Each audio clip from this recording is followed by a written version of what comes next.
Bonjour à toutes et à tous, je vous souhaite tous mes meilleurs vœux pour cette nouvelle année 2024. Je suis très heureux de vous retrouver aujourd'hui pour ce nouveau format. Merci d'ailleurs à Fabien pour sa première résolution, avec laquelle tu nous as montré l'importance de bien préparer, organiser et communiquer autour du planning et du projet. Aujourd'hui, nous allons voir ensemble notre deuxième résolution, et plus particulièrement comment bousculer les standards et chercher à vulgariser les problèmes complexes. Un planning, ce n'est pas que du Gantt. Un planning chemin de fer, ce n'est pas non plus que ça. Un planning doit être un moyen de simplifier un ensemble de données complexes. Donc finalement, il n'existe pas de solution passe-partout, mais bien une solution adaptée à chacun des projets. Bon, c'est bien gentil tout ça, mais qu'est-ce que ça va donner avec des cas concrets? Pour illustrer mes propos, je vais vous présenter 3 exemples. Pour chaque exemple, je viendrai ici donc parcourir le sujet, les contraintes et enjeux de ce sujet-là, et enfin on verra ensemble quelle solution a été retenue pour ce sujet-là. Premier exemple, nous allons voir donc un mélange de linéaire et de non linéaire. Ici on se retrouve sur une gare. Ok, donc un ouvrage quand même assez complexe et qui va allier du linéaire et du non linéaire. Le but ici, les contraintes et les enjeux sont d'afficher finalement toutes les données. Ici on retrouve plusieurs ouvrages, okay, sur ma même gare, et sur chacun des ouvrages je vais avoir plusieurs niveaux. Okay, donc ici pour représenter tout cela sur une même page, ça peut rapidement devenir très complexe et compliqué à lire.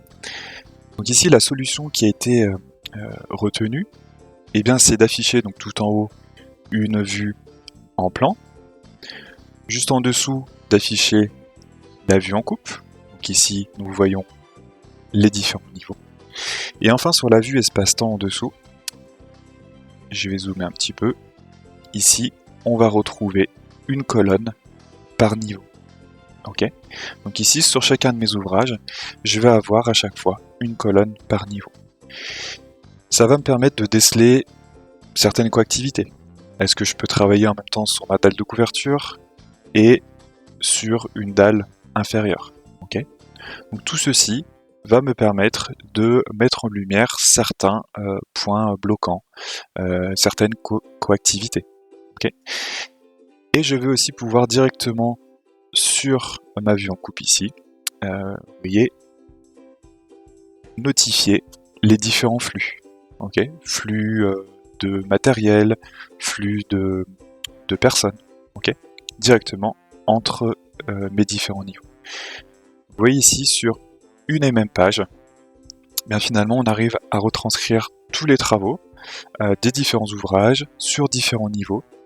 Donc du coup, identifier les potentiels conflits et aussi gérer les différents flux entre les niveaux et entre les ouvrages. Pour notre deuxième exemple, nous allons nous focaliser sur un projet non linéaire et on verra aussi un bâtiment. Donc ici on se retrouve sur un projet de préfabrication. Okay. Sur ce projet-là, donc on va préfabriquer des piles en béton. On retrouve ici, donc on a inversé l'axe de distance. Vous voyez que l'axe ici se retrouve vertical. On va retrouver nos différentes zones de travail ici. Et l'axe temporel se retrouve maintenant en horizontal. Les contraintes ici pour ce projet-là vont être de fabriquer nos différentes piles, okay, qu'on peut voir ici en gris. On voit que la fabrication s'enchaîne, okay, dans notre zone ici de fabrication. Elles vont partir ensuite ces piles en zone de stockage. Ici vous voyez qu'on a 5 zones. Okay, donc là ma pile 1 est terminée de sécher, elle part en zone de stockage. Okay. Donc ici on voit bien qu'on a nos 5 zones qui sont représentées. Okay, ici on voit qu'on utilise nos 5 zones à un moment donné en simultané. Et une fois que ma pile est prête à partir sur le chantier. Vous voyez qu'ici, elle est expédiée. Okay, donc ici, les contraintes sont finalement de respecter le bon timing et l'envoi donc de nos piles au bon moment sur le chantier, pour les besoins du chantier. Donc ici on a ce premier objectif temporel donc qui est primordial, et on va aussi devoir s'assurer qu'on ne va pas dépasser notre capacité de stockage. Okay, donc ici vous voyez qu'aussi sur la partie inférieure on a des histogrammes qui vont nous permettre de voir qu'on ne dépasse pas ici plus de 5 piles en stockage en simultané. Okay, vous voyez bien qu'ici notre pic de charge de stockage est bien à 5 au maximum, donc on vient bien respecter ici également notre capacité de stockage. On va enchaîner sur un autre exemple de projet non linéaire, et ici cette fois-ci on est plutôt sur un bâtiment. Donc vous voyez que sur cet exemple-là on a également l'axe ici vertical géographique. Okay, on va retrouver notre bâtiment, et comme cela en fait on va bien respecter l'axe de notre bâtiment.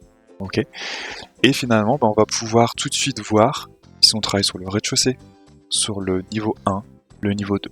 Okay, donc ici on est sur de la rénovation. Si je me focalise ici sur mon rez-de-chaussée, la contrainte ici va être de savoir où est-ce que je travaille sur mon rez-de-chaussée.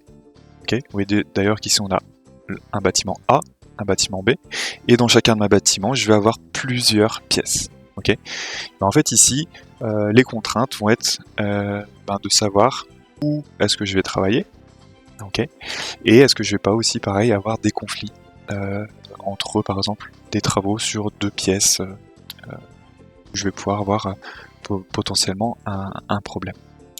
Okay, donc voilà ici une autre représentation qui permet de bien voir tous ces travaux là. C'est quelque chose qui est moins habituel et finalement voilà, on arrive à du coup bien voir ces travaux là. Du coup vous voyez qu'on enchaîne bien les travaux du rez-de-chaussée vers notre deuxième étage, et on voit d'ailleurs ici assez facilement que finalement le rez-de-chaussée, vous voyez que le bâtiment B du rez-de-chaussée on vient le faire plutôt à la fin.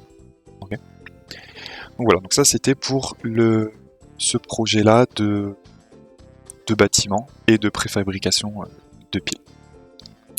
On enchaîne sur le troisième exemple, où ici vous allez voir qu'on est sur un projet linéaire, mais qui va nécessiter plusieurs visualisations sur une même page. Donc ici on est sur le logiciel Phase Manager de phasage, et ici on va retrouver tout un tas d'informations au même endroit. Okay, donc ici on est sur une route, donc on est sur un projet linéaire. On retrouve sur la partie basse donc notre Gantt pour bien voir donc les activités en cours. Ici les contraintes sur cette route là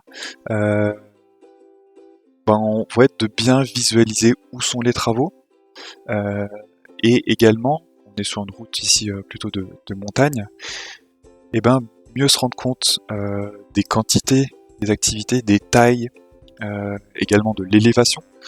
Okay, donc ici la solution qui a été retenue a été d'afficher finalement plusieurs vues sur une même vue ici générale.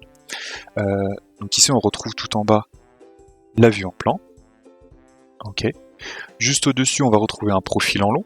Okay, comme ça on va bien pouvoir visuellement observer l'élévation. Et enfin, vous voyez ici on a des petits encadrés. Ici on va plutôt avoir des coupes en travers. Okay, donc là, coupe en travers, on va pouvoir bien se rendre compte de la taille de notre zone, et plus particulièrement ici de la quantité. Donc là vous voyez, si je me focalise sur mon activité de déblai, ici en jaune, vous voyez qu'on la voit bien ici. On la retrouve sur notre profil en long, et ici sur mes petits encadrés on va retrouver à tel PK, par exemple ici au PK 105 60, le visuel ici de ma coupe en travers. Ok, on voit qu'il est complètement différent, 500 mètres plus loin ici. Vous voyez que finalement ma zone ici va être beaucoup moins moins volumineuse. Ok. Voilà, donc ici on a donc ce projet vous voyez, qui est différent. Donc si on avait voulu retranscrire ça plutôt sur un Gantt ou sur un chemin de fer, vous voyez, ça aurait été finalement beaucoup plus complexe sûrement à visualiser. Okay. Donc voilà, donc on était donc sur ces trois exemples, ok, comment vulgariser finalement des plannings. Donc voilà le but vraiment de tout ça pour avoir quelque chose de bien représentatif, de bien clair. Finalement, on va pas partir tête baissée dans ce qu'on a l'habitude de faire. Voilà, on peut réfléchir, faire des petits croquis pour voilà, se dire sur quoi je vais partir. Penser aux différentes solutions logicielles que l'on a sous la main. Et puis finalement, ensuite, une fois qu'on a choisi notre logiciel, partir sur des représentations graphiques possibles. Et puis ensuite, du coup, venir les mettre en œuvre. Voilà, écoutez, j'ai été ravi de reprendre cette année 2024 avec vous sur ce nouveau format, avec cette deuxième résolution. Et du coup, on va se retrouver très rapidement avec la troisième résolution, parce qu'on en a 5 en tout à faire sur ce mois de janvier. Et du coup, je vous dis à très vite, très bonne journée, et à bientôt. Au revoir.